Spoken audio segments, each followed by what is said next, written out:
এবারের নির্বাচন নিয়ে বাংলার মানুষের সঙ্গে তার রীতিমতো অন্যায়। মঙ্গলবার ঠিক এমনটাই জানিয়েছেন আসন্ন বিধানসভা নির্বাচনের শিলিগুড়ি বিধানসভা তৃণমূল কংগ্রেস প্রার্থী গৌতম দেব। প্রসঙ্গত, ভোটের আগে কিংবা ভোটের দিন বহিরাগতদের দিয়ে শিলিগুড়িতে অশান্তি ছড়ানোর চেষ্টা চালাচ্ছে বিজেপি, কিন্তু ভোটের দিন কোনো অশান্তি হলে নিজের জীবন দিয়ে তা রুখবেন বলে জানালেন শিলিগুড়ি বিধানসভার তৃণমূল কংগ্রেস প্রার্থী গৌতম। মঙ্গলবার শেষ দিনের প্রচারের সকালে তিনি শিলিগুড়ি পুরসভার 19 এবং 20 নম্বর ওয়ার্ডে নির্বাচনী প্রচার চালান। এদিন তিনি সাংবাদিকদের আর কি বলেছেন শোনাবো। এই নির্বাচন পর্বের পুরোটাই লক্ষ্য করছি বাংলার মানুষ ক্ষুব্ধ হচ্ছে, বাংলার মানুষ আহত হচ্ছে, বাংলার মানুষ লজ্জিত হচ্ছে। বাংলার যে সংস্কৃতি, বাংলার যে ঐতিহ্য, বাংলার যে কৃষ্টি, সেটাকে ধ্বংস করে দেওয়ার চেষ্টা। তাই রবীন্দ্রসঙ্গীতকে কোনো সময় রবি শঙ্কর, কোনো সময় বঙ্কিম চট্টোপাধ্যায়, কোন শতকের মানুষ, সাহিত্য সম্রাট, বন্দে মাতরমের রচয়িতা আনন্দমঠ উপন্যাসে তাকে বঙ্কিমদা বলে সম্ভাষণ করা, রানী রাসমণির নামকে সঠিকভাবে উচ্চারণ না করতে পারা এবং উত্তরবঙ্গকে উত্তর বিহার বলে আখ্যায়িত করা এবং সর্বশেষে তোমরা আমাকে রক্ত দাও, আমি স্বাধীনতা দেব, এই যে অমোঘ শাশ্বত বাণী, বাংলার যিনি যৌবনের অগ্রদূত ছিলেন, ভারতবর্ষের স্বাধীনতা আন্দোলনের উজ্জ্বলতম নক্ষত্র নেতাজি সুভাষচন্দ্র বসু, সেটাকে স্বামী বিবেকানন্দ বলে দিচ্ছেন। এই যে বাংলার সংস্কৃতি ও ঐতিহ্য কৃষ্টির বাইরে একটা বহিরাগত একটা আক্রমণ বাংলার সংস্কৃতি কৃষ্টি ঐতিহ্যকে, এটা নিয়ে আমরা চিন্তিত। একসময় ব্রিটিশরা 200 বছর ভারত শাসন করেছিল, তারা কিন্তু ভারতবর্ষের সংস্কৃতি, ঐতিহ্য এবং কৃষ্টিকে তাদের পাশ্চাত্য ভাবধারার মধ্যে তারা ঢুকিয়ে দিয়ে মূল ধারাকে কিছুটা তারা ডাইলিউট করার চেষ্টা করেছিল।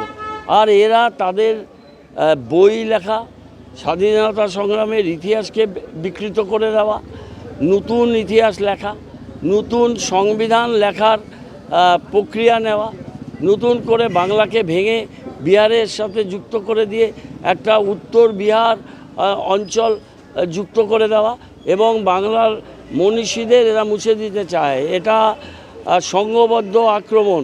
এটা হচ্ছে বাংলার মনীষা, বাংলার ইন্টেলেক্ট, বাংলার প্রতিবাদ, বাংলার যে সব দিক থেকে ভারত এবং বিশ্বের সেরা জায়গায় পৌঁছে যাওয়ার যে দীর্ঘ উজ্জ্বল ইতিহাস, এরা বহিরাগতরা, বর্গীরা, এরা হানা দিচ্ছে। হানা দিয়ে বাংলার এই সংস্কৃতি, বাংলার এই গরিমাকে তারা মুছে দিয়ে একটা নতুন তাদের ভাবধারা, তারা এক ইতিহাস তৈরি করতে চাইছে।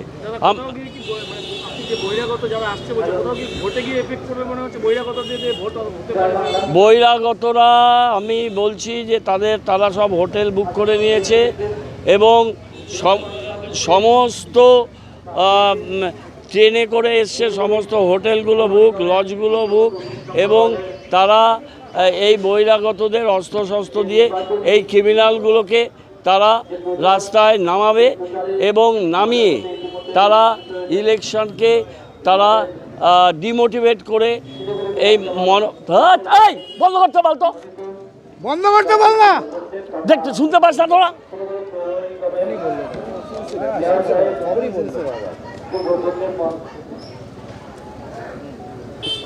বলেই যাচ্ছে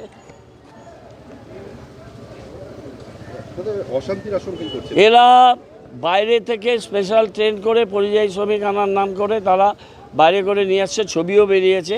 তারা শিলিগুড়ির দিকে আসছে, শিলিগুড়ি হোটেল, লজ, ধর্মশালা সব বুক করেছে। আমরা বারে বারে পুলিশকে কমপ্লেন করছি, বারে বারে আমরা ইলেকশন কমিশন আর কোনো কাজ করে না। এসআইআর করে 42,000 নাম বাদ দেওয়ার পরও তারা নিশ্চিত নয়, তাই বহিরাগতদের নিয়ে তারা ভোট লুট করার চেষ্টা করছে। আমি একটা কথা বলে দিই গৌতম দেব, আমি রাস্তায় থাকবো। আমাদের 245টা বুথে 50,000 কর্মীকে নিয়ে রাস্তায় থাকবো, 50,000। একটা জায়গায় যদি বহিরাগতরা আসে, আমি সবার আগে প্রোটেস্ট করে, আমি ক্যান্ডিডেট, আমার ব্যাচ থাকবে, আমি সবার আগে যাব। আমার লাশের উপর দিয়ে, আমার রক্তের উপর দিয়ে বিজেপিকে যেতে হবে। চরম অসভ্যতা করেছে তারা, যেভাবে আমাদের অত্যাচার করলো এই কদিন, পোস্টার, ফেস্টুন, ব্যানার, হোর্ডিং তারা টাকা দিয়ে দিয়ে এই ভণ্ড ছেলেটি করেছে। বিজেপি রাত্রি 2:30টার সময় কোনো সুস্থ লোক ফেসবুক লাইভ করতে পারে না। সে এইভাবে যে অত্যাচার করেছে আমরা সহ্য করেছি, সহনশীলতা দেখিয়েছি, আমরা ভদ্রতা দেখিয়েছি, আমরা সংযত থেকেছি, কেননা জানি মানুষ এই ইলেকশানে এদেরকে এমন জবাব দেবে যে আর উঠে দাঁড়াতে পারবে না। কিন্তু ভোটের দিন যদি ভোট লুট করতে চায়, সেদিন গণতন্ত্রের উৎসবকে তারা শেষ করে দিতে চায়, আমরা করতে দেব না। এবং লাস্ট আমার সাথে 50,000 কর্মী থাকবে, বিজেপিকে আমি বলে দিতে চাই।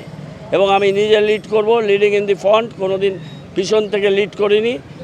জীবন দেব, রক্তের উপর দিয়ে ইলেকশন হবে, আমার লাশের উপর দিয়ে এই বহিরাগতরা যাবে, কিন্তু একটা ভোট লুট করতে আমি দেব না। এবং তার জন্য আমার জীবনকে বাজি রেখে আমি করছি। আমি মানসিকভাবে প্রস্তুত। আমার বাড়ির ছেলেমেয়েরা বাইরে ছিল, স্ত্রী বাইরে ছিল, তারা এসছে। আমি জানি না যে 23 তারিখ রাত্রিবেলায় আমাদের বাড়িতে কান্নার রোল উঠবে কিনা, বা বাড়ির মানুষরা শান্ত সমাহিত থাকবে। কিন্তু আমি এটা বলতে চাই, এটা মানুষের ডেমোক্রেটিক অধিকার, মানুষের সাংবিধানিক অধিকার। বাইরে থেকে লোক এনে ঢুকিয়েছে। আজকের পরে প্রচার 6টায় শেষ হওয়ার পর বহিরাগত কারো থাকার অধিকার নেই। আমি একটু পরে ইলেকশন কমিশনকে আমি যেখানে বলা আমি বলেছি, আবার বলবো, তারা যদি ভাষা ভঙ্গিমা বুঝতে না পারে, ইলেকশন কমিশনকে বলতে চাই, তোমরা শুধরে যাও।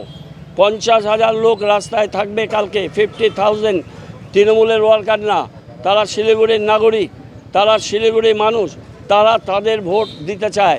এমনি 42,000 কেটেছো, তারপর বাইরের থেকে লুটেরাদের নিয়ে এসে, ভোটগীদের নিয়ে এসে তোমরা সেই বুথগুলোকে দখল করে বহিরাগতরা অস্ত্রশস্ত্র নিয়ে তারা বিহার থেকে ঢুকিয়ে দিয়েছে, বিভিন্ন জায়গা থেকে, অসম থেকে ঢুকিয়ে দিয়েছে। তাদের চিফ মিনিস্টাররা এসে এখানে এই কাজগুলো করেছে। আমরা জীবন দেব। আমি জানি না 23 তারিখ কী আছে, কিন্তু 23 তারিখ কোনো জায়গায় গণ্ডগোল হলে একদম পুলিশ গুলি চালাক, আর ওদের সন্ত্রাস বাহিনী তারা অত্যাচার চালাক।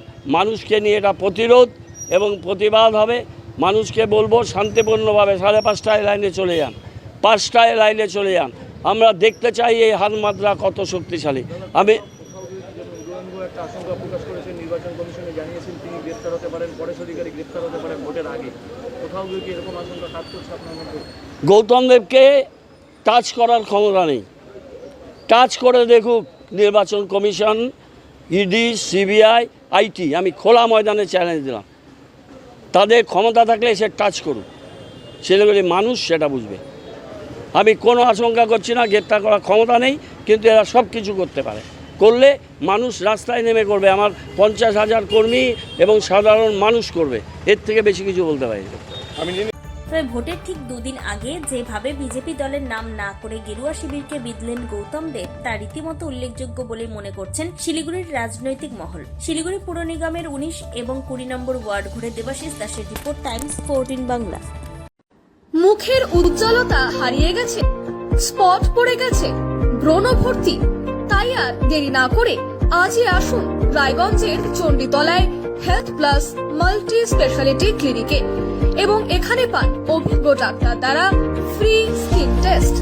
আরো বিস্তারিত জানতে যোগাযোগ করুন 9674895169 এই নম্বরে।